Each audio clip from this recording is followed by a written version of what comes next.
ഈ വിരലിൽ ഇടയ്ക്കുണ്ടല്ല, പാവപ്പെട്ട അറിവില്ലാത്ത നമ്മളുണ്ടല്ല, ഈ ദുനിയാവിൻ്റെ മുറ്റത്തുനിന്ന് വയലിലേ ഉണ്ടാവും. മുഹറം മാസം 2 പത്തുണ്ട്. ഞായറുണ്ട് തിങ്കളുണ്ട്. നിങ്ങൾക്കറിയില്ല, നിങ്ങൾ അറിഞ്ഞിട്ടില്ലേ? എന്നാൽ ഞാൻ നിങ്ങളോട് പറയട്ടെ, എൻ്റെ സഹോദരി സഹോദരന്മാരോട്.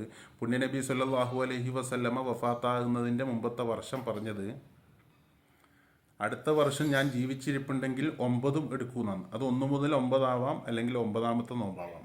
അതുകൊണ്ട് 10 എടുക്കുന്ന സഹോദരി സഹോദരന്മാരെ, ആദ്യം കണ്ടവരെ കണക്ക് വെച്ച് നോക്കിയാലും ശരി, പിന്നെ കണ്ടവരെ കണക്ക് നോക്കി വെച്ചാലും ശരി, തിങ്കളാഴ്ചത്തെ നോമ്പ് കൂടി എടുക്കണം.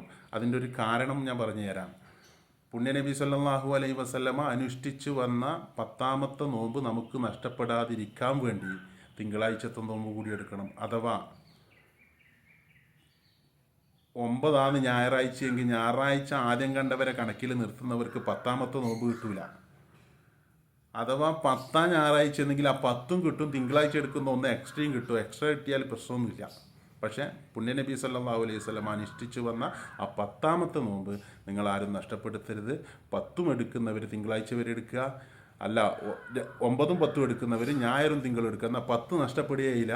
അതുകൊണ്ട് എൻ്റെ സഹോദരങ്ങളോട് എനിക്ക് ഉണർത്താനുള്ളത്, ഈ ഞായറും തിങ്കളും നിങ്ങൾ നോമ്പ് ഒരിക്കലും ഒഴിവാക്കാൻ പാടില്ല.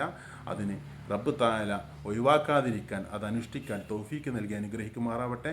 ആമീൻ യാ റബ്ബൽ ആലമീൻ. ഈ ദുനിയാവിൽ ജീവിച്ചു പോകണമെങ്കിൽ കുറച്ച് പണിയുണ്ട് മക്കളെ. വിരലിലെടുക്ക്. മഅസ്സലാമ.